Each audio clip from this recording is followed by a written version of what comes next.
So hello everyone, welcome to Bajirao IAS Academy. So I hope all of you have given this year's prelims examination. So we have already discussed economy and history answer key for the prelims examination along with a detailed explanation. And today we'll try to discuss answer key along with explanation for the remaining subjects. So here we have made sure that the answers are most authentic as well as accurate, so that there will be no difference or deviation with the original key of UPSC.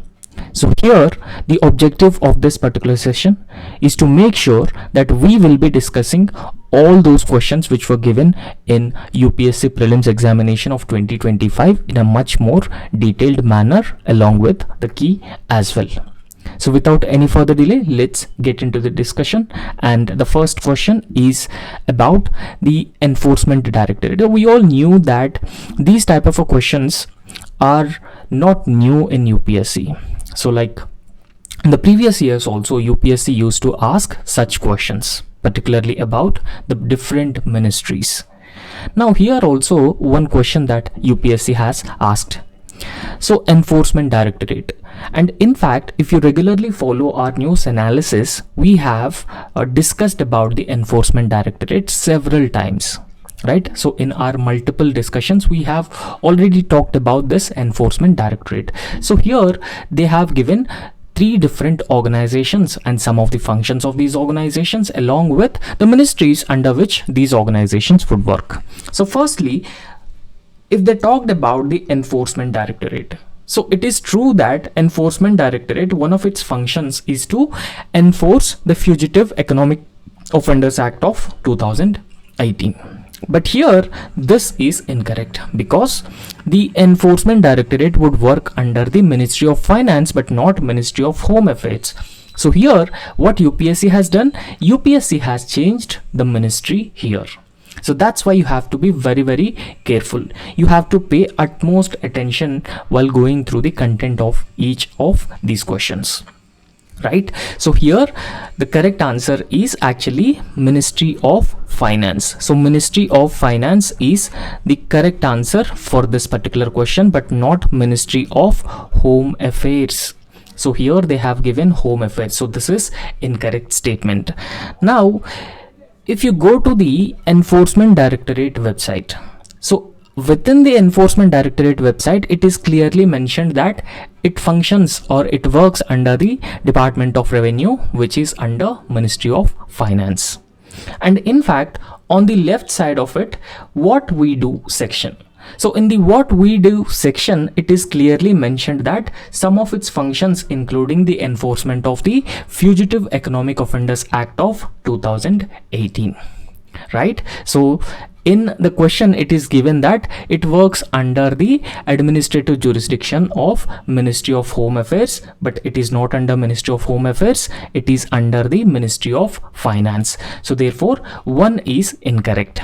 Second says that the Directorate of Revenue Intelligence, right? So the Directorate of Revenue Intelligence and some of its functions include it enforces the provisions of Customs Act of 1962. Yes, it enforces the provisions of Customs Act.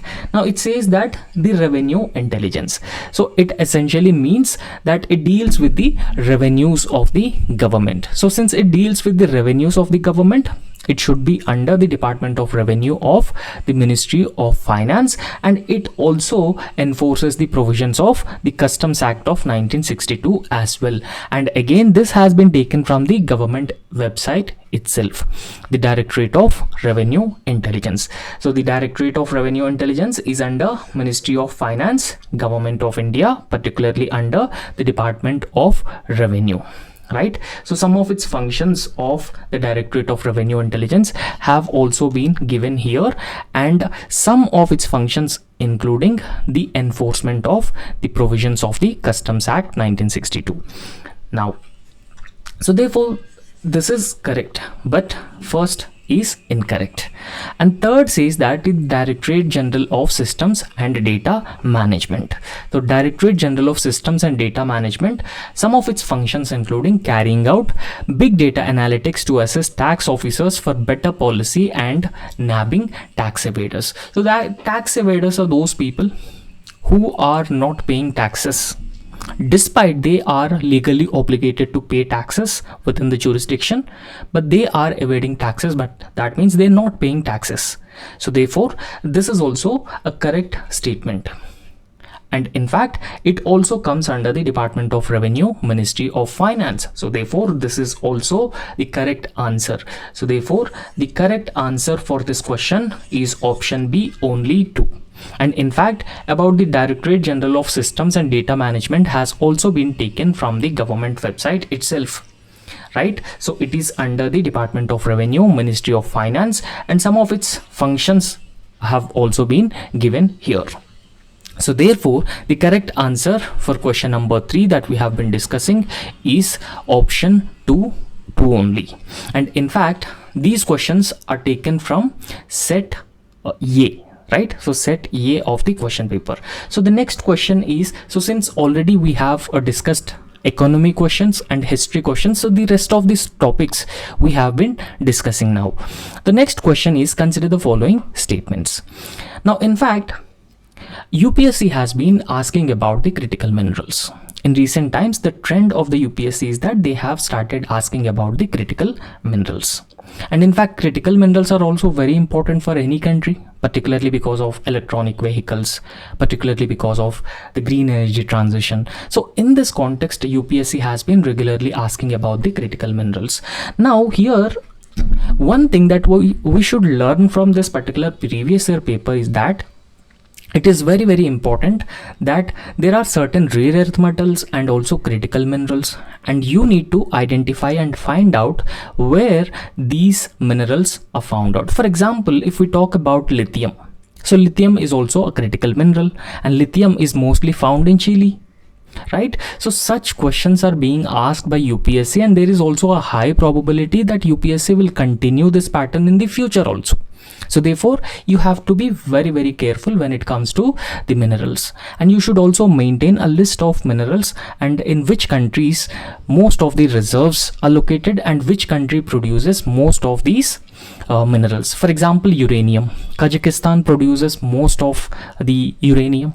Right, so you need to maintain such list here.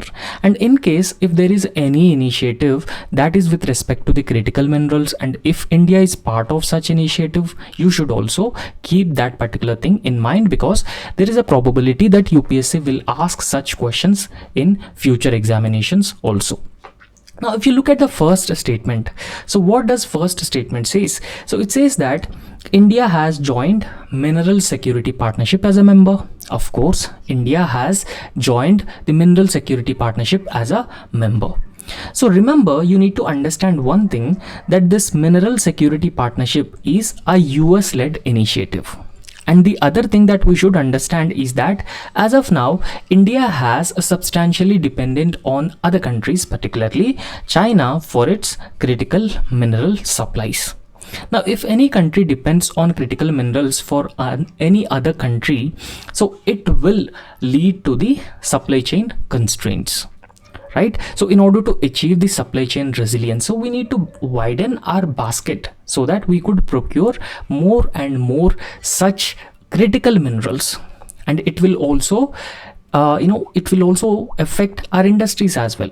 Right, so in case, imagine that if China controls the supply of minerals, what happens to India? What happens to Indian industries? So therefore, it is very, very important that we need to widen the sources. We need to widen our basket so that we can procure these critical minerals from number of countries, and that's why it is very important that India should be part of these organizations, these groupings, which consisting of a number of like-minded countries. Right, and in fact, this Mineral Security Partnership is also regularly in news last year and this year also, and this is a US-led initiative. So therefore, the first statement is absolutely correct in this context.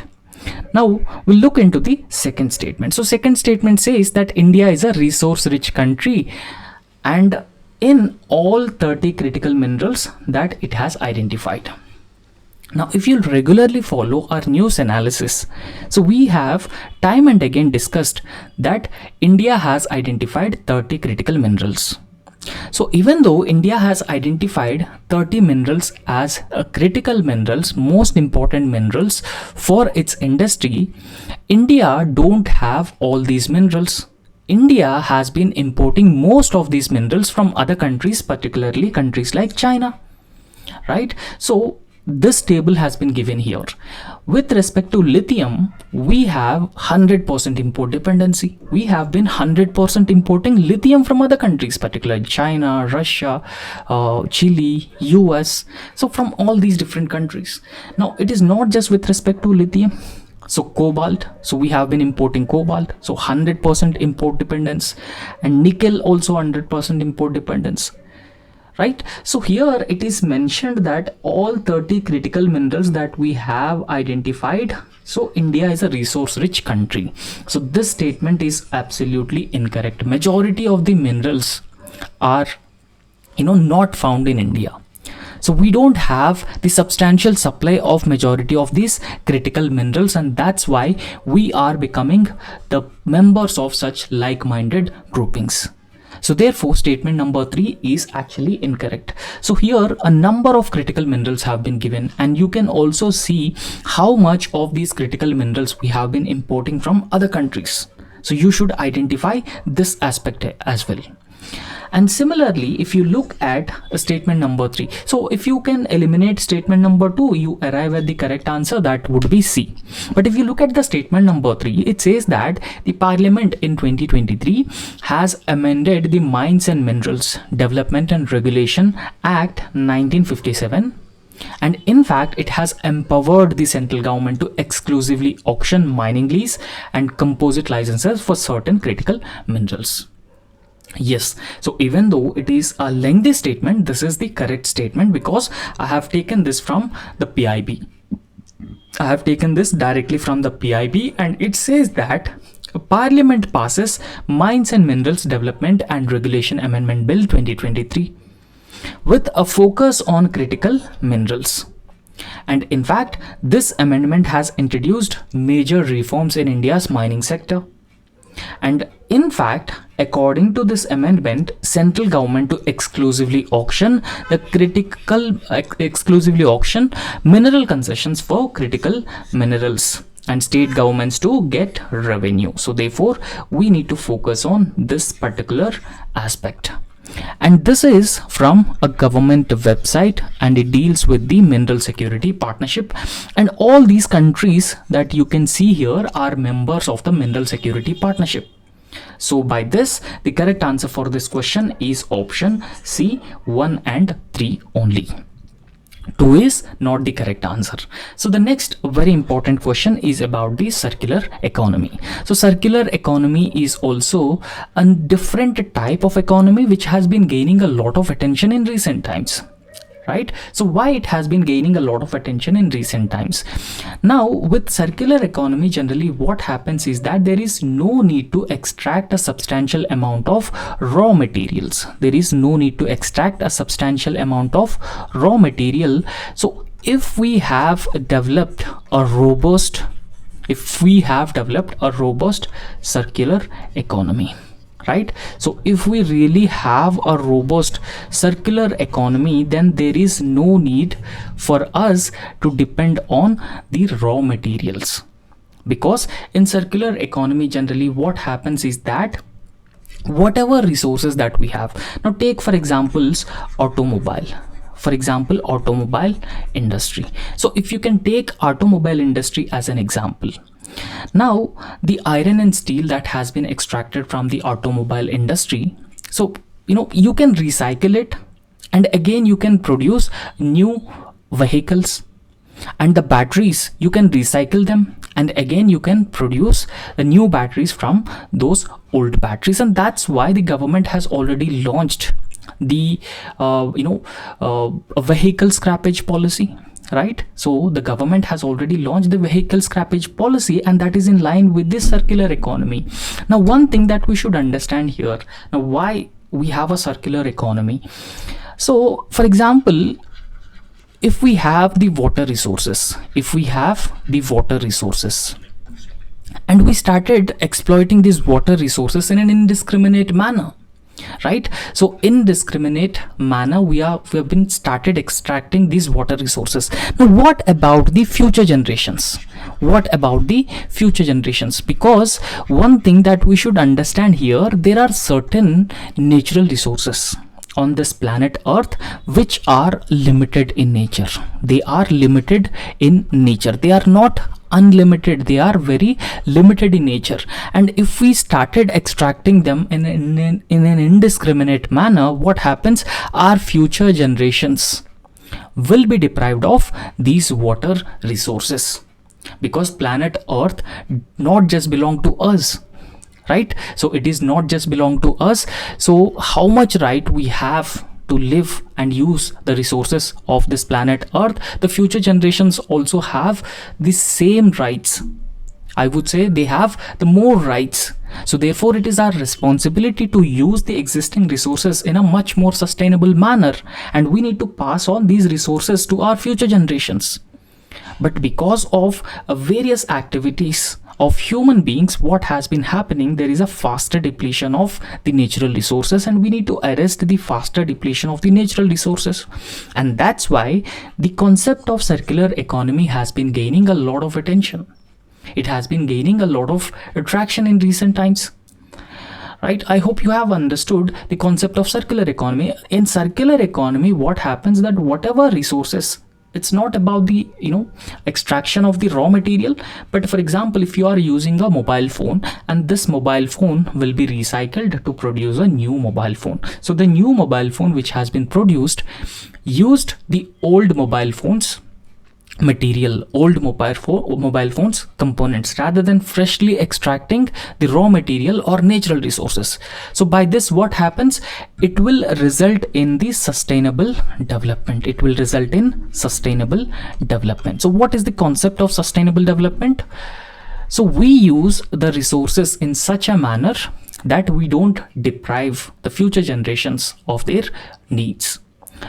So we also consume resources, and we don't deprive the future generations of their ability to use the resources. So that is the basic concept of sustainable development, and the circular economy is in line with the principle of sustainable development. So statement 1 says a circular economy reduces emissions of greenhouse gases. Of course it is true, because in circular economy, generally what happens is that you don't extract the fresh natural resources, you don't extract the raw material, you don't need to process the raw material.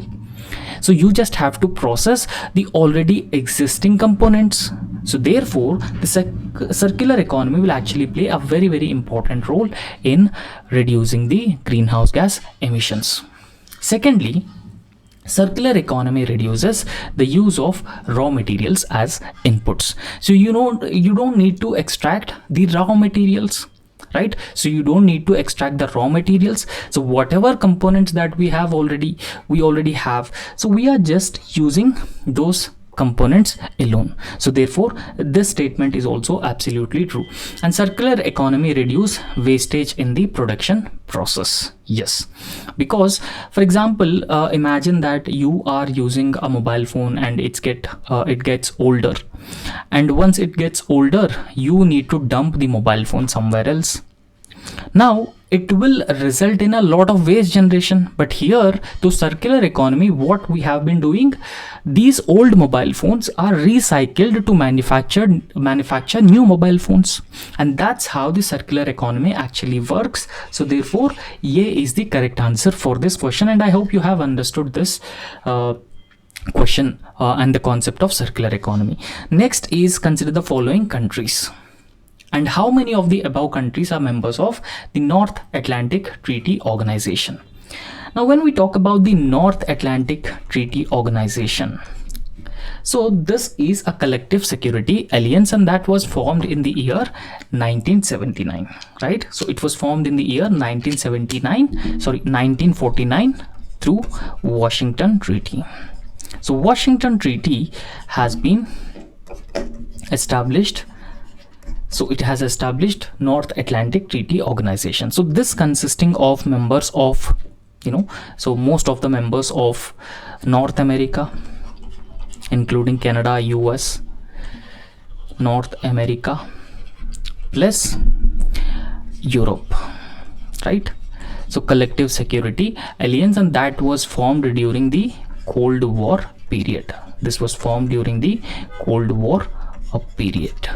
Now here, NATO is regularly in use. NATO is in use because of the Russia-Ukraine conflict. So therefore, there is a probability that UPSC might ask a question about this as well, right? So in this context, it will be very, very difficult for us to remember all the countries of NATO grouping. So this has been providing us some insights that whenever any such organization, any such grouping which is regularly in use, you have to know the member countries of that particular organization, because as of now we mostly limit ourselves with understanding of what is NATO and when it was formed and which treaty has provided for the establishment of NATO. But we don't go deeper into such organizations to understand, to know the members of such organization. Also remember, previously UPSC even asked the member countries of the G20 grouping.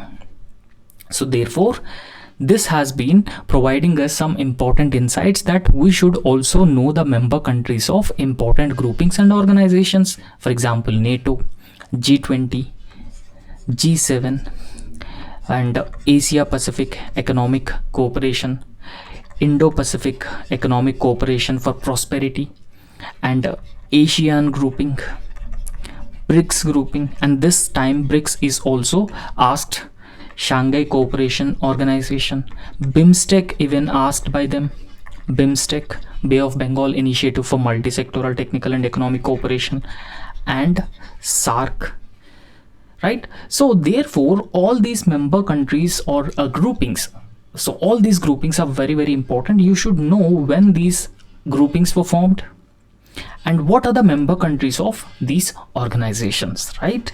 So you have to know about this because there is a probability that questions would be asked. UPSC has been analyzing the previous year themes and questions are framed accordingly. And that's why it is very, very important for us to know the countries which are part of these organizations. Now let's get into this question. So how many of the above members are members of North Atlantic Treaty Organization? So if you look at this Austria, now Austria is nowhere found in this. So Austria is not a member of the NATO grouping. However, Bulgaria joined NATO in the year 2004, and in fact Croatia, if you look at Croatia, Croatia is also part of the NATO grouping and it joined NATO in the year 2009. And when we talk about Serbia, so it seems like Serbia is not part of it. Serbia has not joined this grouping. And Sweden recently became part of the NATO grouping. And North Macedonia is also part of the NATO grouping. So the correct answer for this question is only 4. Only 4 is the correct answer for this particular question, right? So because in recent times, because of the Russia-Ukraine war, the member countries which were previously not part of the NATO grouping, they become part of the NATO. For example, Sweden, Finland, they become part of the NATO because of the Russia's threat. And that's why this question has been asked. So next important question is, consider the following countries. So a few countries have been given, and which of the following countries through which Andes Mountains passes? For example, mountain ranges. So a very important and a very very favorite topic of UPSC. Every time they have been asking about the mountain ranges. So last year also they have asked about the fold mountains, block mountains. So therefore this has been providing us some insights that mountain ranges throughout the world are very very important, right? Atlas Mountains, Drakensberg Mountains, Ural Mountains, Alps Mountains, Rockies, Appalachians, Andes Mountains. All these mountain ranges which spread across different continents are very very important for the prelims examination. But here they have asked, they have not just, it's for example, if you know that Andes Mountains are located in South America. For example, Rockies are located in the North America, but that is not sufficient, right? So that is not sufficient if you go through the UPSC paper this year, because UPSC has been going ahead and even asking that in which countries these mountains spread across. Remember, previously also UPSC asked a question that the Western Ghats in India spread across how many of these following states. So therefore it provides us some details that UPSC has been going deeper. UPSC has been asking questions in an in-depth manner, because hardly very few number of students know that Andes Mountains passes through how many of these countries. Right now in this context, so you can see here Andes Mountains passes through Venezuela, Colombia, Ecuador, Peru, Bolivia, Chile and Argentina. So therefore, except Paraguay, except Brazil, so these four countries, right? So these four countries through which the mountains have been passes through. Right, so they pass through Bolivia, Colombia, Venezuela and Ecuador as well. So therefore only 4 is the correct answer, because these mountains don't pass through the Paraguay and the Brazil as well. I hope it is clear for you. And next, this is also a mapping based question from the geography. So again UPSC has asked an in-depth question that no one aware.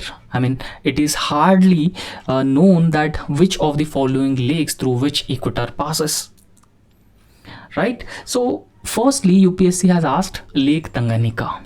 So Lake Tanganyika is recently in news in recent times, because Lake Tanganyika is located in the eastern part of the African continent, right? So Lake Tanganyika is spread across Tanzania, Burundi, Democratic Republic of Congo and Zambia. So it's spread across these countries, but above Lake Tanganyika you can see this is the equator, and this is how equator has been passing. But through Lake Tanganyika, equator is not passing through. But however, you can clearly see on this map that there is a Lake Victoria. So that spread across Kenya, Uganda and Tanzania, and through this Lake Victoria equator has been passing through, but the Lake Tanganyika equator is not passing through. And Lake Tonle Sap, so this Lake Tonle Sap is located in Cambodia, but the equator has been passing through Indonesia. So Indonesia is south to the Cambodia. So therefore Lake Tonle Sap is also not the correct answer here. And Patos Lagoon, so this Patos Lagoon is located in Brazil, right? So this Patos Lagoon is located in Brazil. However, if you look at the, so this is how equator passes through in South America, but Patos Lake is located somewhere here. So therefore, I would like to tell you that this is a favorite topic of UPSC, mountain ranges, lakes, because UPSC already asked the lakes which are drying up, right? So there are certain lakes which are drying up. Now, in this context, it is very, very important for you to identify all lakes which are located across different continents. And you should also know the countries through which equator has been passing through, countries through which Tropic of Cancer and Tropic of Capricorn have been passing through. So therefore, the correct answer for this question is option D. Option D is the correct answer, because none of these lakes, the equator has been passing through, right? So the correct answer is D. So the next question is about the turmeric production in India. So consider the following statements is about turmeric production during the financial year 22-23. Now, one thing that we should identify and understand here, so these statements have been directly taken from the PIB. These statements have been directly taken by the UPSC from the PIB website. So there was a news article in PIB. It says that India is the largest producer, consumer and exporter of turmeric in the world. So of course, the whatever statement that has been mentioned in the PIB, that has been given here.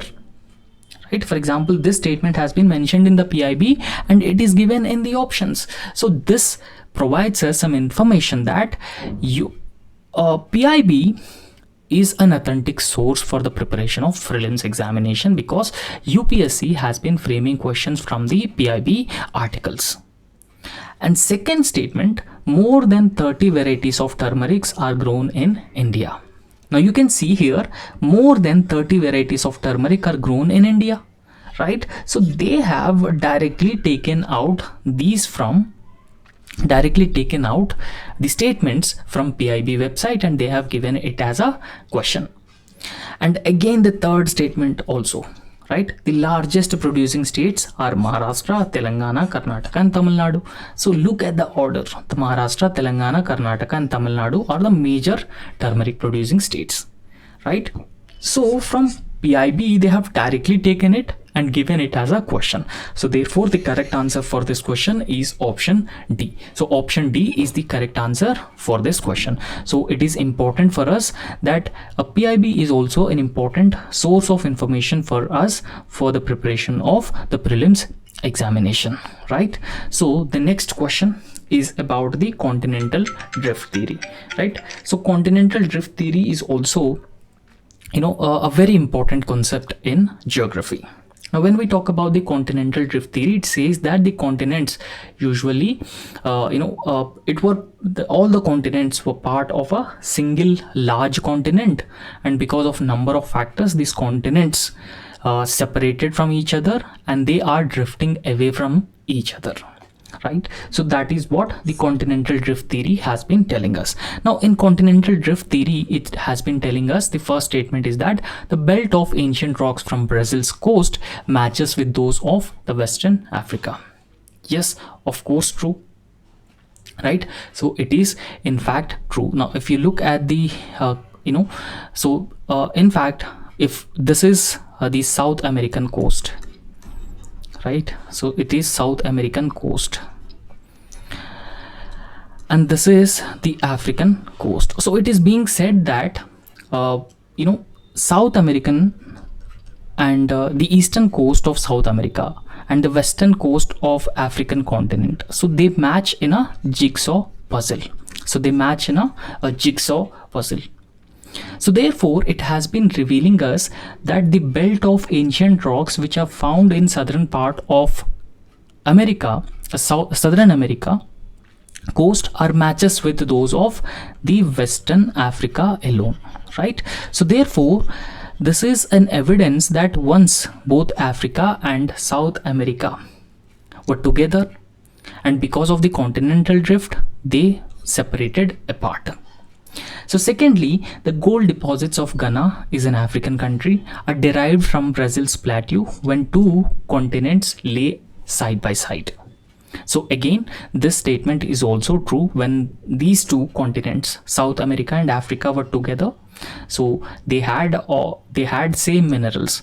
Now even after they become two separate continents, you can actually see that the gold deposits that are found in Ghana of Africa and Brazil plateau they were like similar. And the Gondwana system of sediments which form in India, they're known to have its counterparts in 6 different land masses in the southern hemisphere. So therefore, all these 3 statements are correct. The correct answer for this question is option C.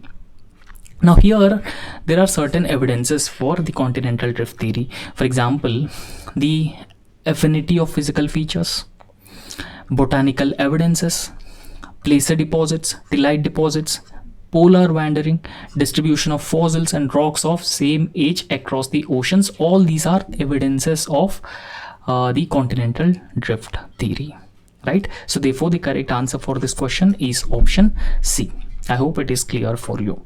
And next, another question has been asked from the dust particles, and remember that UPSC has asked this question from NCERTs, right? So they have directly taken out this from the NCERTs. Now statement 1 says that the amount of dust particles in the atmosphere are more in subtropical and temperate areas than in equatorial and polar regions.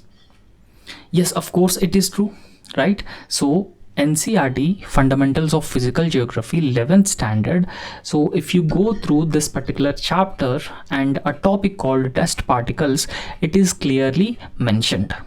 The higher concentration of dust particles is found in subtropical and temperate regions, and it is due to the dry winds comparison to the equatorial polar regions.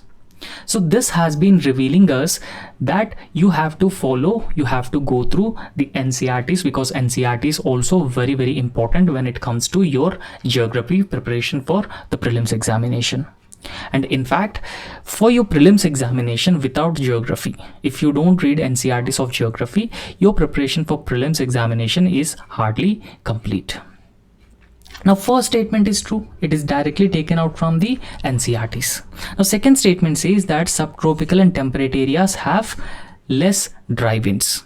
No, this is incorrect statement, because the temperate and subtropical regions, they have dry winds, they have more dry winds in comparison to equatorial and polar regions, right? So they have more dry winds, and that's why the subtropical and temperate regions would have more dust particles compared to the equatorial region. So therefore this statement number 2 is incorrect and statement number 1 is correct, and the correct answer for this question is option C, and it is directly taken from the NCERTs itself.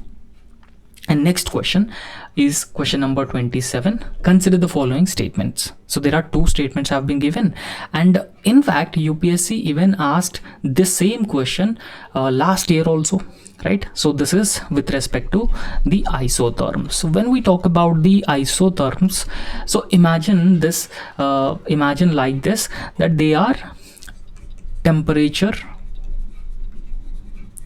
they love temperature, right? So I can say they love temperature. So if there is an excess temperature, then there would be a leaning of these isotherms towards the regions which experiences excess temperatures. Now we need to understand that this is the position of the sun. This is the position of the sun, and during June, so Earth's position is like this, and during January, Earth's position is like this. Now during June time, the northern hemisphere, so the northern hemisphere experiences direct sunlight. However, during January time, the southern hemisphere experiences the direct sunlight, right? So therefore, because of the tilting of Earth on its axis, what happens during June period, the northern hemisphere would get majority of the sunlight, and during the January, the southern hemisphere would get the majority of the sunlight. Now in January, northern hemisphere, so in January, particularly in the northern hemisphere, isotherms would bend towards the equator. So why isotherms would bend towards the equator? Because isotherms love temperatures. Excess temperatures are in the southern hemisphere, because during January the southern hemisphere would get more temperatures, right? So therefore these isotherms, they bend towards the equator during the January in the northern hemisphere, and this statement is obviously true. This statement is obviously true. Now, second statement says that in January, air over the oceans is warmer than that of the land masses in the northern hemisphere. Right? So it says that air over the oceans is warmer than that of the land masses in the northern hemisphere. Again, it talking about the January. Now in January, the southern hemisphere would experiences most of the sunlight and northern hemisphere is relatively cool. Now in this context, we need to talk about this specific heat. We need to talk about this specific heat of the water or the oceans. We all knew that oceans, it takes time for the oceans to absorb the heat, and at the same time it also takes a lot of time for the oceans to actually cool down in comparison to the landmass. So therefore it says that the air over the oceans is warmer. Yes, the air over the oceans is warmer because it takes a lot of time for the oceans to actually shed their heat or cool down, right? So therefore this statement is also correct and this statement is also correct. So the correct answer for this question is option A. And the next question is about the different rocks and the rock systems. So in the context of effect of water on rocks, chalk is known as a very permeable rock, whereas clay is known as a quite an impermeable or the least permeable rock. And this is the statement and that has been given, and we assume that statement 1 is absolutely correct. Now statement 2 says that chalk is a porous and hence can absorb water. For example, if you take any rock and that is porous in nature, don't you think that it absorbs water, right? So it absorbs the water because it is porous in nature. But on the other hand, statement 3 says clay not at all porous. So it is not at all porous, right? So it is absolute statement. It is an extreme statement. So there is no such possibility that clay is not at all porous. So therefore this statement is an incorrect statement. And however, this statement is a correct statement. So can you find any options given here which has been mentioning that both statements are correct? So both statement number 2 and statement number 3 are correct. Then you can eliminate those statements. For example, so option A says that both statement number 2 and statement number 3 are correct. No, they are not correct. And B says both statement number 2 and statement number 3 are correct. No, they are not correct. However, D says neither of statement number 2 and statement number 3 are correct. No, this is incorrect because already statement number 2 is correct. Now the most appropriate answer for this question is option C, because only one of the statement number 2 and statement number 3 are correct, and that explains statement number 1. So you can also go through the explanation part of this particular question as well. Next question is, now it says that without the atmosphere, temperature would be well below the freezing point everywhere on the planet Earth. Right? So it says that without if we don't have the atmosphere, because atmosphere plays a very, very important role, right? Because atmosphere helps us maintain the heat budget, right? So heat budget in turn help us maintain appropriate heat, and that temperatures are suitable for the life on this planet Earth. So if we don't have the atmosphere, then we would have experienced extreme temperatures, both heat as well as the cold temperatures.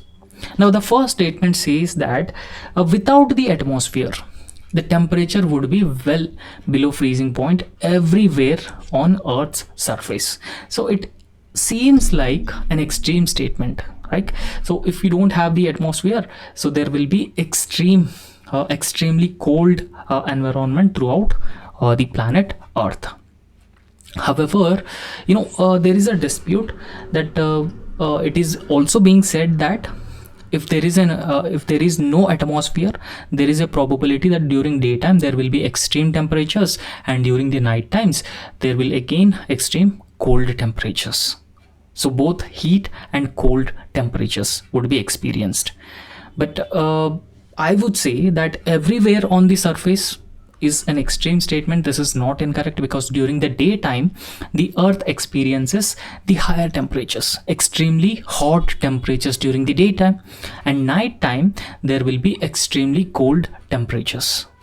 So therefore I would say that the option A is an incorrect statement, right? So second statement says that heat absorbed and trapped by the atmosphere maintains our planet's average temperatures. Yes, this statement is absolutely true, because whatever heat that we have that the planet Earth actually absorbs, so a certain amount of heat would be absorbed, utilized by various aspects, and the remaining heat would be reflected back into the space. So therefore statement number 2 is correct. And in fact, in planet Earth's atmosphere there are different gases, and these gases also absorb a certain quantity of the greenhouse gases as well. So the correct answer for this question is option D, because statement number 3 is also correct. So it says atmospheric gases like carbon dioxide are particularly good in absorbing and also trapping the radiation. So next question says, consider the following statements about the Rashtriya Gokul mission. So Rashtriya Gokul mission, the statement says that it is important for the upliftment of rural poor, as majority of low producing indigenous animals are with the small and marginal farmers. Now this statement is absolutely true. So in fact, in the PIB website it is mentioned that the Department of Animal Husbandry and Dairying, they have been implementing the Rashtriya Gokul mission since the year 2014, and they have been implementing this program for the development and conservation of the indigenous cattle and buffalo breeds, the genetic upgradation, bovine population, and enhancement of milk production, productivity, bovines, right? So this is the overall objective of Rashtriya Gokul mission. Now understand one thing, that in India around 83% of the farmers are small and marginal farmers, and they not just depend on agriculture, most of them are landless laborers also. So they also depend on the cattle rearing, they also have the livestock. But the problem here is that so most of them have indigenous animals and their productivity is very low. And by launching Rashtriya Gokul mission, the overall objective is to enhance the productivity of the bovine breeds, and thereby improving the living standards, living conditions, income of the small and marginal farmers in India. So therefore this statement is absolutely a correct statement. Second statement says that it was initiated to promote indigenous cattle, buffalo rearing and conservation in scientific and holistic manner. So you can see here the objective of Rashtriya Gokul mission has been given here. So the correct answer for this question is option C. And next question is, studies indicate that carbon dioxide emissions from cement industry, they account for more than 5% of the global emissions.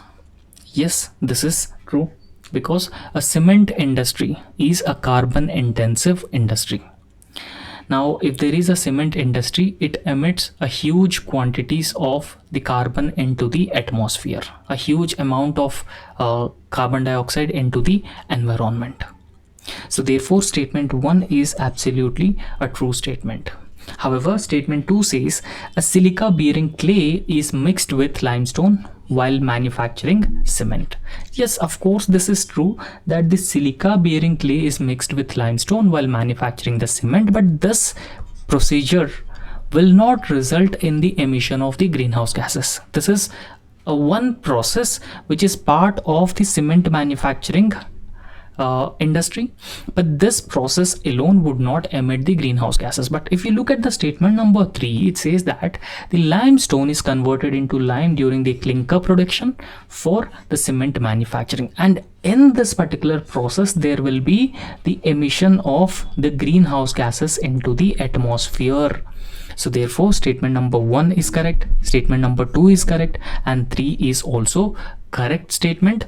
But only the statement number 3 well explains the statement number 1, right? So only statement number 3 explains statement number 1.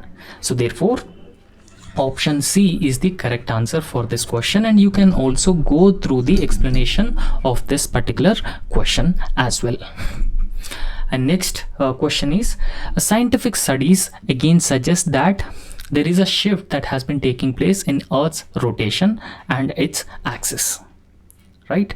So the scientific studies have been revealing that there is a shift in Earth's rotation on its axis. Yes, this is true statement. However, statement number 2 says that solar flares which are associated with the coronal mass ejections, and in fact these coronal mass ejections are a very frequent phenomenon that is associated with the sun in our solar system. However, the coronal mass ejections very often bombard Earth's outermost atmosphere with a huge amounts of energy, but this independently or individually will not change a shift in Earth's atmosphere, Earth's axis, shift in Earth's axis and its rotation. So therefore the statement is correct statement, but this statement is not explaining statement number 1. Third statement says that the climate change and the global warming, climate change and the global warming, climate change and global warming. So as Earth's polar ice actually melts, the water tends to move towards the equator. Yes. So when polar ice caps melts, the water starts moving towards the equator, and that might cause a shift in the rotation and axis of the planet Earth. So this statement is correct, and this statement also well explains the statement number 1, and you can also go through the explanation of this particular part. And the correct answer for this question is option C, because only one of the statements of statement 2 and 3 explains the statement number 1. Next question is talking about the Article 6 of the Paris Agreement, right? So this Article 6 of the Paris Agreement is also very often in use, and Paris Agreement is also known as COP21, Conference of Parties 21, and in this Conference of Parties 21 there is Article 6, and this Article 6 talking about the carbon markets. It talks about the carbon markets. So it says that when we talk about the carbon markets, so imagine that there are two different countries, country number A and country number B. Under COP21, nationally determined contributions set for each of these countries.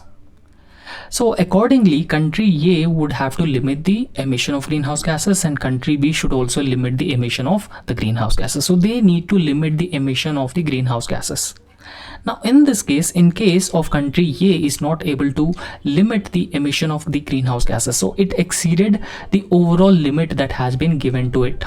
But on the other hand, country B performed well, right? So it has performed well, but country A performed poorly, and it has exceeded the limits of emission of the greenhouse gases. So since country B has performed well, the country B as an incentive would get the carbon credit or carbon certificate, right? So they can trade these carbon credits in the international markets. Now since country A has already exceeded its limits, so in order to fulfill its nationally determined contributions, it has to purchase these carbon credits in the international market from country B. So that is what Article 6 of the Paris Climate Deal talks about. So I hope you have understood this.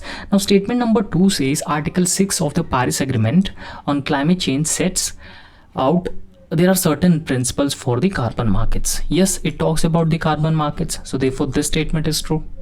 And Article 6 of the Paris Agreement on climate change intends to promote inter-country non-market strategies to reach out their climate targets. So it's not just talking about the carbon markets, it also talking about the non-market strategies to reach out the climate targets. So therefore this statement is true, this statement is true, and both of them well explaining the statement number 1. So therefore the correct answer for this question is option A. So option A is the correct answer for this question.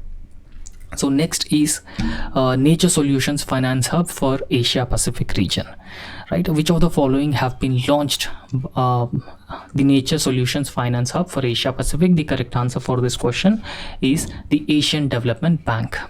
So Asian Development Bank has been launched it.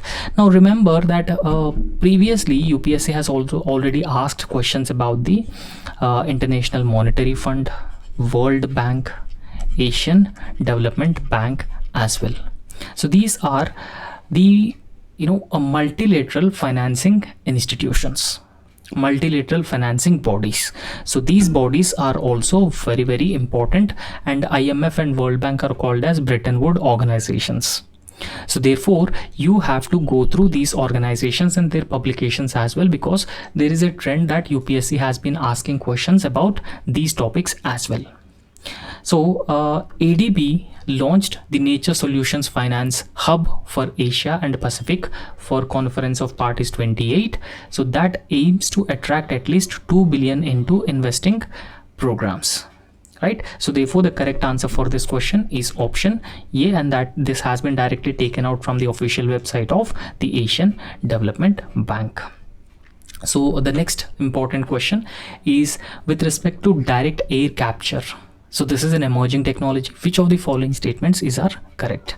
So the first statement says it can be used as a way of carbon sequestration. Of course, it can be used as a way of carbon sequestration. Now, what does carbon sequestration actually means? So carbon sequestration actually means that, so we knew that there are certain industries which emit the greenhouse gases into the atmosphere, and we also knew that there are certain vehicles so which also emit the greenhouse gases such as CO2 into the atmosphere, right? So this carbon capture and storage technology actually captures the CO2 that has been emitted from the industries and vehicles, and then either it will be sequestered, it will be stored, and it will be used for other important purposes, so thereby substantially reducing the emission of the greenhouse gases, reducing the overall emissions of the greenhouse gases into the atmosphere, and that is the objective of direct air capture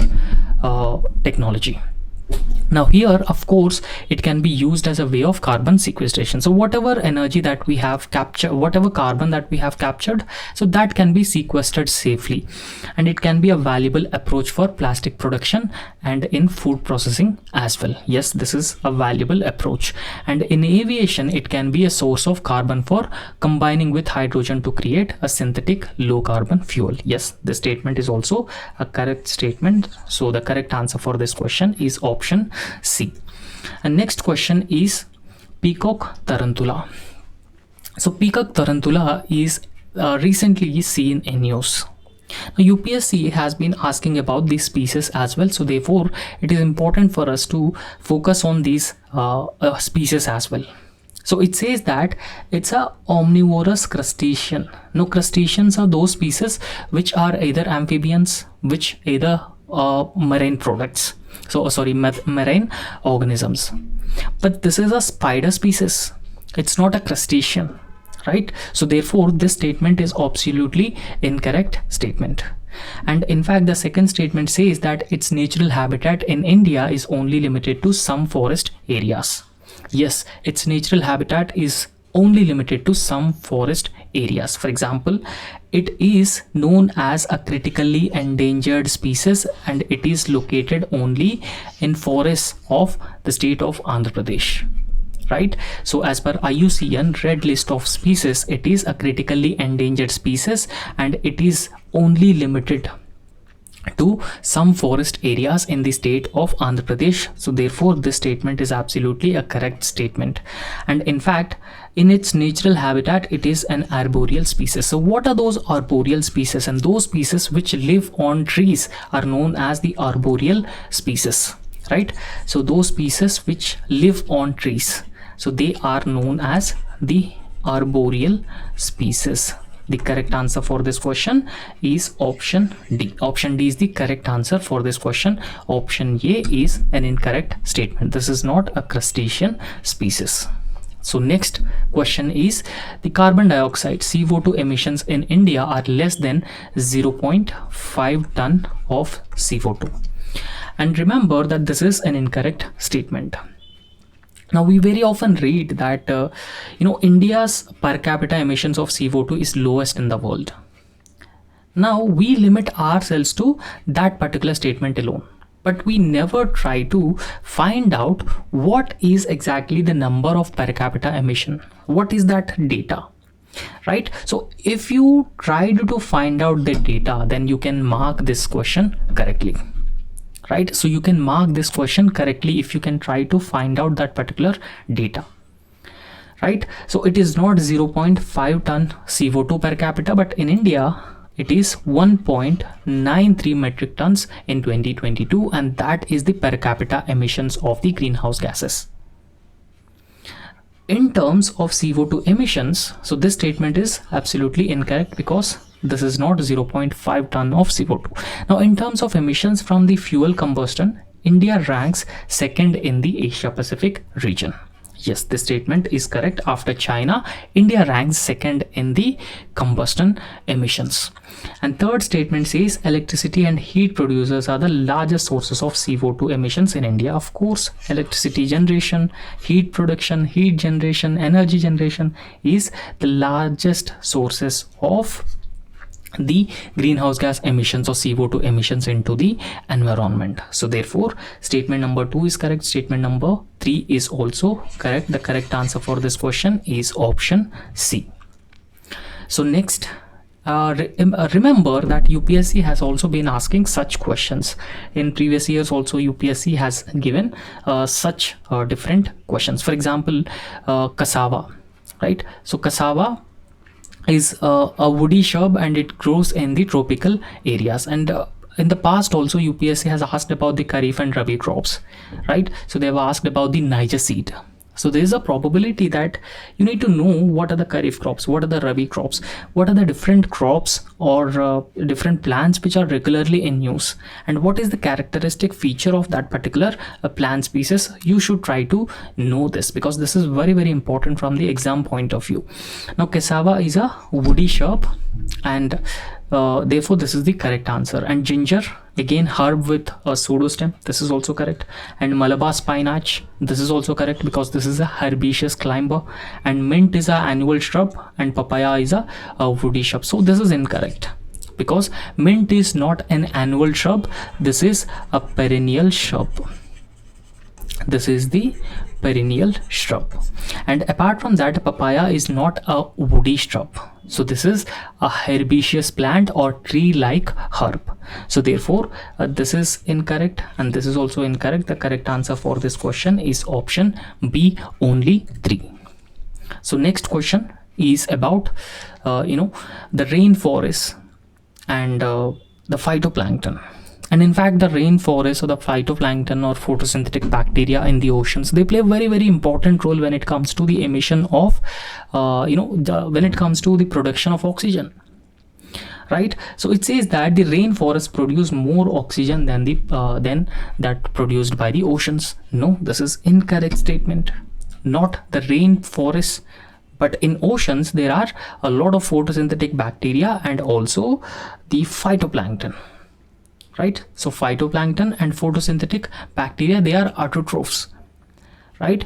So in the presence of sunlight, they undergo the photosynthesis and they also produce the oxygen. And in fact, they produce more than 50% of the world's oxygen. Therefore, this statement is correct statement and you need to remember this, and you can go through this content as well if you want. Secondly, a well-oxygenated surface water contains several folds higher oxygen than that of the atmospheric air. Now, this is an incorrect statement. This is not true statement. So the correct answer for this question is option B, 2 only is the correct answer for this particular question. Now next question is, consider the following types of vehicles. So there are different vehicle types have been given, and the question has been asking us that how many of the above are considered as alternative powertrain vehicles. How many of the above are alternative powertrain vehicles? Now full battery electric vehicle, hydrogen fuel cell vehicle, or fuel cell electric hybrid vehicles. right? So in fact, all these three different types of vehicles are known as the alternative powertrain vehicles, right? So what are these alternative powertrain vehicles? So those are vehicles which has the power sources alternative to the traditional gasoline or petrol or diesel based engines. So they use a complete alternatives to the gasoline, petrol or diesel. Now full battery vehicles work on that particular phenomenon. Hydrogen fuel cell vehicles also work on the same phenomenon, and fuel cell electric hybrid vehicles also work on the same phenomenon, that they don't use the conventional they're not based on the conventional gasoline, petrol, diesel vehicles. So therefore these are option C is the correct answer for this question.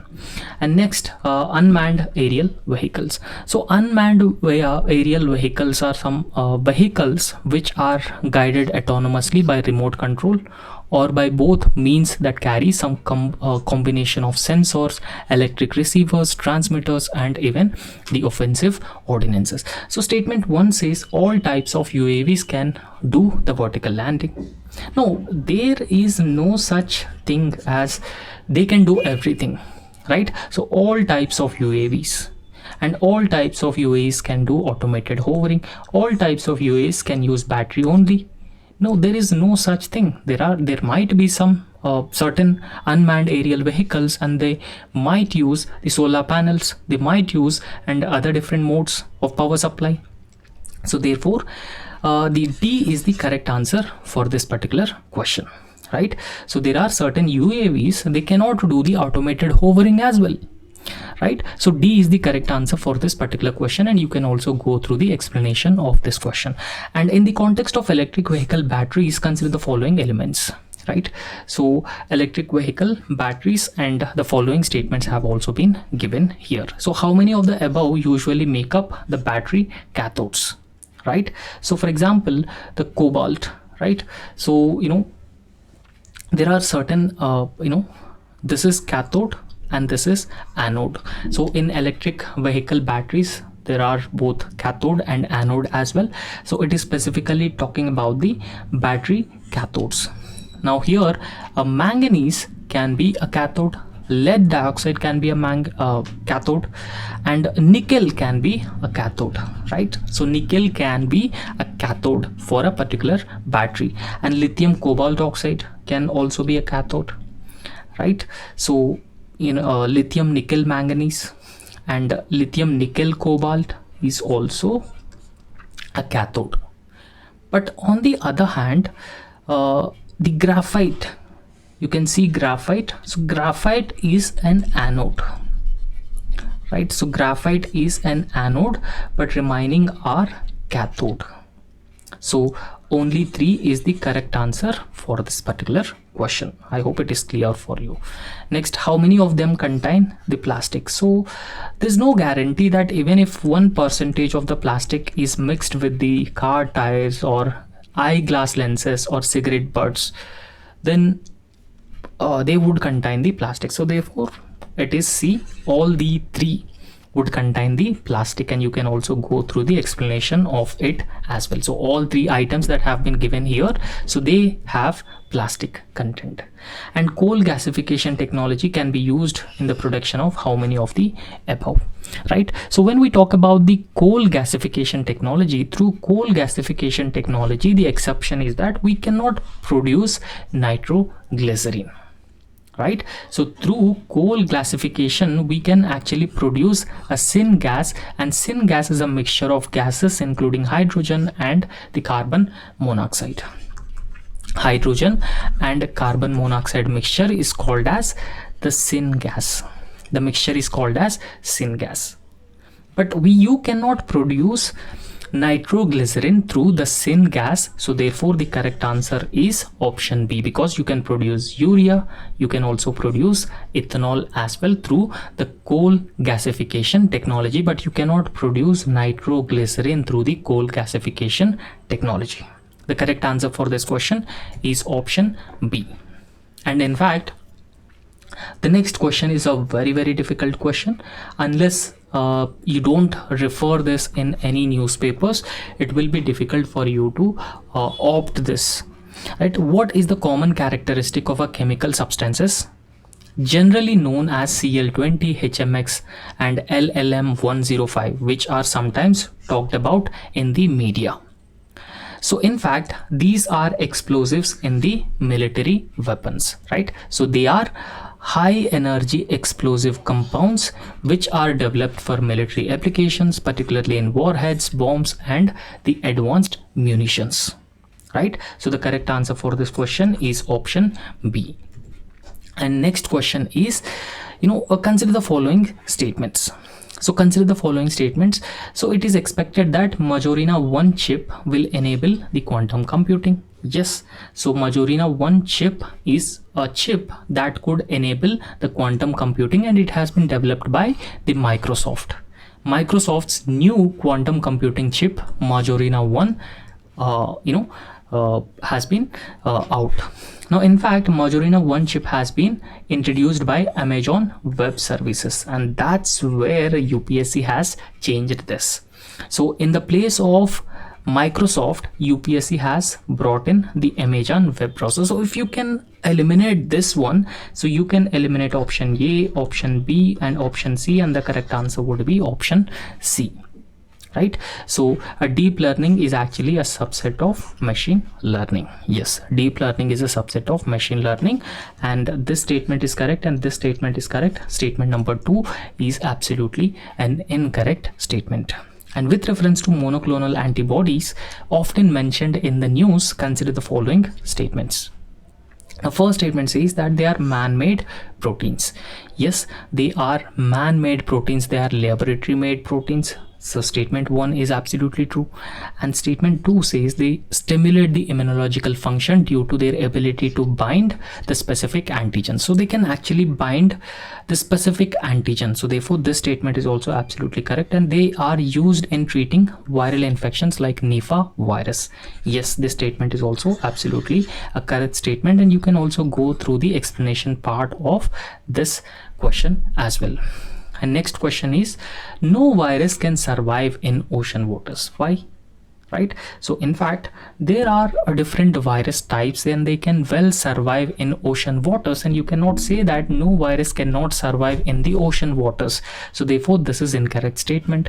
And no virus can infect bacteria. Of course, there are a lot of virus types, they can readily infect the bacteria.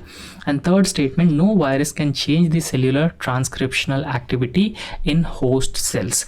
Again, this is also an incorrect statement. So all these three statements are not correct. So therefore the correct answer for this question is option D.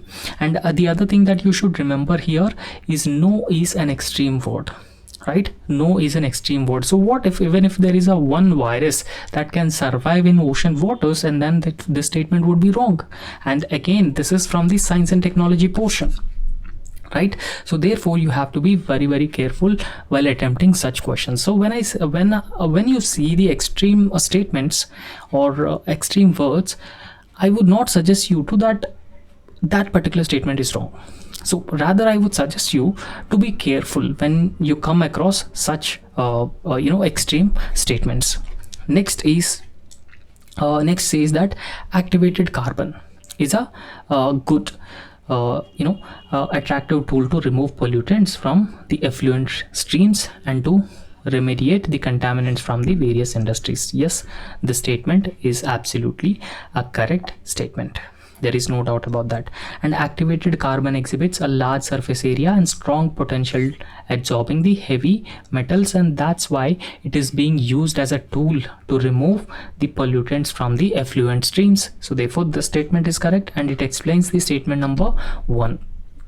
And third statement, activated carbon can be easily synthesized from the environmental waste with high carbon content. Yes, this statement is also a correct statement, and this also well explains the statement number 1. So therefore ultimately A is the correct answer for this particular question.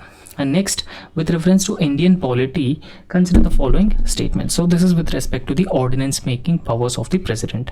So in India, Article 123 of the Constitution and Article 213 of the Indian Constitution. So it talks about the power of the president to promulgate ordinance and it talks about the power of the governor to promulgate the ordinance, right? So the power of the president and power of the governor to promulgate the ordinance. So it says that the ordinance can amend any central act. Yes, right? So an ordinance can actually amend any central act. Second statement says that an ordinance can abridge a fundamental right. No, this is incorrect statement. An ordinance cannot abridge or take away any of the fundamental rights which are granted to the citizens of this country. Now, if you can eliminate statement number 2, you left with C. Right? An ordinance can come into effect from the back date. Yes, it can come into effect from the back date, and the correct answer for this question is option C. Right? So you can go through this as well, the ordinance making power of the president. Right? And the correct answer for this question is option C. Now 52. So Arunachal Pradesh. So Arunachal Pradesh is the capital, is named after the fort, and the state has 2 national parks. Right? So it says that the state has 2 national parks. Yes, the state has 2 national parks, and in fact, Mauling National Park and Namdafa National Park. So therefore, this statement is absolutely correct statement. And Nagaland, the state came into existence on the basis of the constitutional amendment. Yes, this came into existence on the basis of 13th Constitutional Amendment Act. This statement is also absolutely correct. And then Tripura. Now it says that initially a Part C state, and it became centrally administered territory with the reorganization of states in 1956, and later attained the full statehood. So therefore this statement is also absolutely correct statement. The correct answer for this question is option C. Right? So all 3 statements are correct, and you can go through the explanation of this question as well. And next question, with reference to India, consider the following statements: the Interstate Council, the National Security Council, and the Zonal Councils. Now here, one thing that we should understand here, the interstate councils have been established under Article 263 of the Indian Constitution. Article 263 of the Indian Constitution talks about the interstate council. So therefore, this has been established as per the constitutional provisions. But the National Security Council is not a constitutional body, so it is not having any constitutional mention, and zonal councils also having no constitutional mention. And in fact, the zonal councils have been established by State Reorganization Act 1956, and National Security Council Act has been providing for the National Security Council. So therefore the correct answer for this question is only 1. Only 1 is the correct answer, because Interstate Council has been established by Article 263 of the Indian Constitution. The next question is, the Constitution of India explicitly mentions that a certain spheres of governor of a state acts in her own discretion. Right? So the Constitution of India explicitly mentions that in certain spheres, governor of a state acts in her own discretion. Yes, Constitution of India, in fact, it directly mentions that in certain spheres, the governor would act, according to his or her own discretion. And in fact, Article 163 of the Indian Constitution refers to that aspect alone. And the President of India can, of his or her own, reserve a bill passed by the state legislature for his or her consideration without it being forwarded by the governor of the state concerned. Now this is an incorrect statement. The president cannot do like this. So therefore only A is the correct answer for this particular question. Next question is, again, this is a simple question, and if you have gone through the fundamental rights, directive principles of state policy, and fundamental duties, you can easily answer this question, because separation of executive from the judiciary has been mentioned as part of the directive principles of state policy. So therefore this statement is correct. And valuing and preserving the rich heritage of our composite culture has been mentioned as part of the fundamental duties, obviously. And prohibition of employment of children below 14 years in factories is one of the fundamental rights. So therefore the correct answer for this question is option C. And also remember, when you are preparing for the prelims examination, it is very, very important that you should go through all the schedules, because there will be at least one question from the schedules, fundamental rights, directive principles of state policy, and fundamental duties. And along with that, you should also go through the preamble as well, because they're very, very important, and there is also a possibility of questions being asked from that particular portions. And next question says that with reference to Constitution of India, if an area in a state is declared a scheduled area under the 5th schedule. Now remember, as of now, just now I have said that the schedules are very, very important, along with fundamental rights, directive principles of state policy, and the fundamental duties. Now they are very, very important because every year you can expect 3 to 4 questions from these portions alone. First statement says that state government loses its executive power in such areas and a local body assumes the total administration. No, this is the incorrect statement. This is not the correct statement. And union government can take over the total administration of such areas under certain circumstances on the recommendation of the governor. So there is no such mention of this in this 5th schedule of the Indian Constitution. So therefore we assume that both these statements are incorrect, and the correct answer for this question is option C. Option C is the correct answer for this question. Sorry, option D is the correct answer. I'm really sorry, not option D. So not option C, option D is the correct answer, right? And next question is, they actually mismatched this because the National Automotive Board. So National Automotive Board is under the Ministry of Heavy Industries. It is not under Ministry of Commerce and Industry. So therefore this is incorrect. And National Coir Board, again, this National Coir Board is under the Ministry of MSME, Government of India, but this is not under Ministry of Heavy Industries. And National Center for Trade and Information. So this National Center for Trade and Information is under the Ministry of Commerce and Industry, but not under the Ministry of Micro, Small and Medium Enterprises. Now you can clearly see that the National Automotive Board is under the Ministry of Heavy Industries, and the Coir Board is under the MSME Ministry, and National Center for Trade Information is under the Ministry of Information, Ministry of Commerce and Industry, right? So this is how they actually mismatched things. So therefore the correct answer for this question is option D. Option D is the correct answer for this question. And next, this is also easy question, and it is it specifically talks about Article 368 of the Indian Constitution. So Article 368 deals with the procedure for the amendment of the Constitution. So now what is the procedure for the amendment of the Constitution? So a simple procedure, and a special a simple majority, a special majority, and a special majority. So there are 3 procedures which are actually mentioned: procedure 1, 2 and procedure number 3. Now in procedure number 1, there will be a simple majority is required. Certain provisions of the Indian Constitution which actually require a simple majority. But there are some other provisions of the Indian Constitution, they actually require a special majority. They require special majority with the consent of half of the state legislatures. And statement number 3 says that, I'm really sorry. Procedure number 2 requires special majority alone, and procedure number 3 requires a special majority with the consent of half of the state legislative assemblies. Now the question is, for those constitutional amendments which require special majority plus the consent of the half of the state legislatures, so which of the following matters, if amended by the parliament, they require special majority with the consent of half of the state legislature? So this is incorrect. Conditions of the governor's office would not be dealt under this Article 368 of the Indian Constitution, procedure number 3. However, extent of the executive power of the state and the union list in the 7th schedule. Now if there are amendments in the 7th schedule, it must be ratified by the half of the state legislatures. And extent of the executive power of the union government, yes, of course.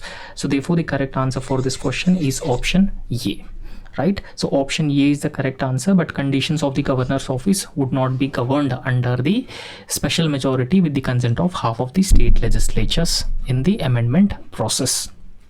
The next question is, with reference to Indian polity, consider the following statements. The governor of a state is not answerable to any court for the exercise or performance, powers and duties of his or her office. Yes, this is absolutely a correct statement. So they are not answerable in the performance of their duties. And second statement, no criminal proceedings shall be instituted or continued against the governor during his or her term of office. Yes, this is also a correct statement, and statement number 3 is also a correct statement. So correct answer is option D in this context. Now next, consider the following activities. So a set of activities have been given here, and it says that how many of the above activities are regulated by the Petroleum and Natural Gas Regulatory Board in our country, right? So in fact, these are the 2 activities only which are controlled and regulated by the Petroleum and Natural Gas Regulatory Board in our country, right? So therefore the correct answer for this question is option B, 2 only. Next, this is also a very easy question, and I have taken this from the Press Information Bureau, PIB. So India is one of the founding members of the International North-South Transport Corridor. It is a multimodal transportation corridor, and that will connect India to Central Asia via Iran. So this is the correct, because we have a Chabahar port, and this Chabahar port would link India with Afghanistan and to the Central Asia. So therefore we have been using the very same Chabahar port to link India with the Central Asia, Russia and Europe through the International North-South Transport Corridor, right? So the International North-South Transport Corridor is a multimodal transportation route linking Indian Ocean to the Persian Gulf to the Caspian Sea via Iran onwards Northern Europe to the St. Petersburg in Russia. So therefore the correct answer for this question is option A. Next question. So of the major ethanol producers in the world, Brazil and US, United States of America, the former produces more ethanol than the latter. Now, if you can identify the fact here exactly, correctly, here the fact is that US produces more ethanol than the Brazil, right? US produces, and in fact US is the largest producer of ethanol in the world, followed by Brazil. But here the first statement itself says that Brazil and United States are the topmost producers of ethanol. The former, here the former is Brazil produces more ethanol than the later. So this is an incorrect statement, because the top ethanol producer, United States, with 13.9 billion US liquid gallons, which is 52.6 billion liters of ethanol is produced by US. So therefore this is incorrect statement. So if you eliminate the first statement, you directly arrive at the correct answer for, so in these type of questions. Because unlike United States of America, where corn is a principal feedstock for ethanol production, sugarcane is the principal feedstock for ethanol production in Brazil. So in Brazil, sugarcane is mostly used for the ethanol production, but in US, instead of sugarcane, they use corn for the ethanol production. So second statement is true, but first statement is incorrect, and the correct answer for this question is option D. So option D is the correct answer for the 63rd question. And next, wet bulb temperatures.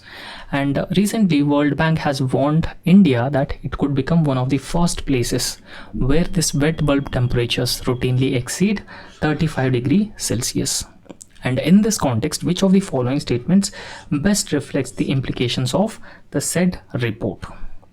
Now, it said that peninsular India will most likely suffer from the flooding, tropical cyclones and droughts. Yes, this is true. And statement number 3, this is also true. It says that the survival of animals, including humans, will be affected as shedding of the body heat through the perspiration becomes difficult. Now, what is a wet bulb temperature? So firstly, we'll try to understand this wet bulb temperature.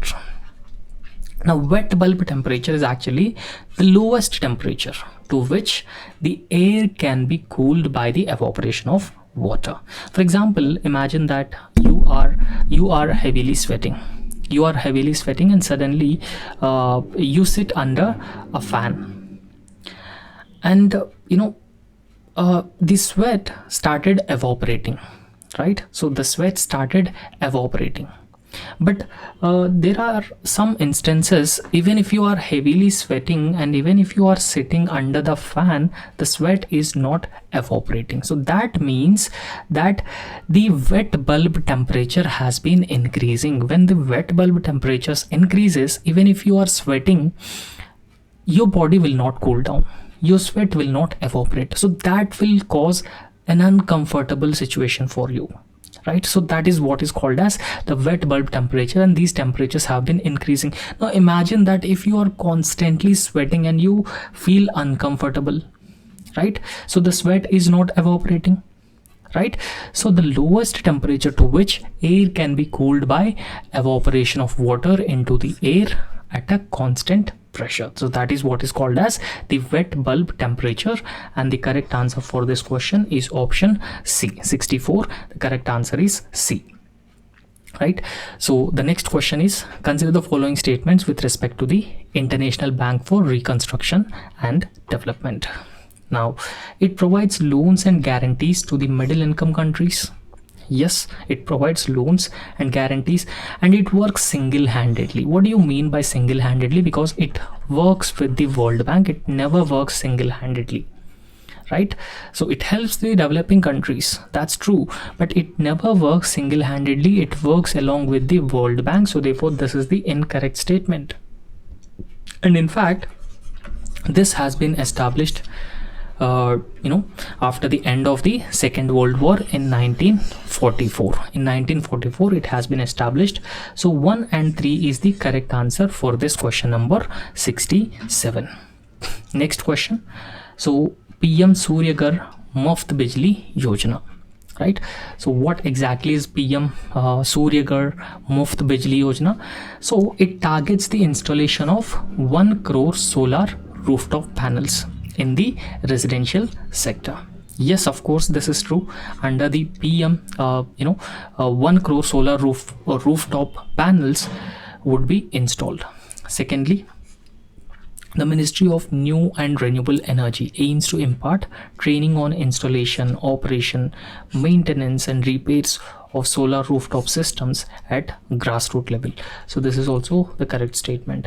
And it aims to create more than 3 lakh skilled manpower through the fresh skilling and upskilling under the scheme component of the capacity building. Yes, this is also the correct statement. The correct answer for this question is option D. Right. So the next question is, consider the following countries. So a number of countries have been given. How many of the above countries have more than 4 time zones? So all these countries have more than 4 time zones, right? So in fact, UK has more than 4 time zones. Denmark also has more than 5 time zones. So you can see here, right? So Denmark, and New Zealand even has of more than 5 time zones, Brazil and Australia. And the correct answer for this question is all 5. So all 5 is the correct answer for this particular question. So next question is, Anadyr in Siberia and Nome in Alaska are few kilometers from each other, but when people are waking up and they're getting set for the breakfast in these cities, it would be different days, right? For example, so this is the international dateline, right? So this is international dateline, and people east of this international dateline, so the earth would rotate from west to east. So here a new date would start from this region, and this would be the previous day, right? So this would be the previous day. Now imagine Anadyr is located in Siberia, and Nome is located in Alaska. Right? So Alaska is in US, Nome is in Russia. Now in this context, it is being said that, so even though they are living in a few kilometers apart, but they have been experiencing different days. For example, if it is Monday, then this part of the planet Earth would be Sunday, right? So for example, when it is Monday in another year, it will be Sunday but not Tuesday, because this is still far behind. So new day starts from the west of the international date line. West of international date line, a new day starts. So therefore this is the incorrect statement, and A is the correct answer for this question. And next question is countries with the resources. They are rich in the following resources, right? For example, Botswana, yes, in diamond. You can see here Botswana is a country with the largest diamond resources. Chile is known for its lithium resources. Nickel is found in Indonesia, right? So therefore all three are the correct answer for this particular question. And you have to be careful when it comes to the resources. You need to identify all crucial and major resources. Australia, Indonesia and Chile. Australia and Indonesia are known for the lithium and nickel, and again they are known for both lithium and nickel, and Botswana is known for diamonds. Next, the Mallorca. So Mallorca is a part of Spain, right? So Mallorca is part of Spain, and Normandy is part of France, and Sardinia is part of Italy. So none of them are incorrect, right? So all these countries have been given, but they have just mismatched these countries, right? So D is the correct answer for this question.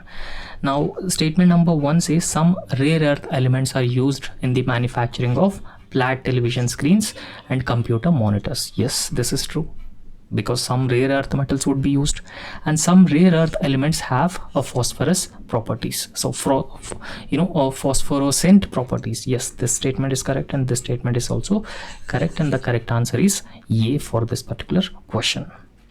And next is, which of the following statements given above are not correct? So you have to identify the statements which are not correct.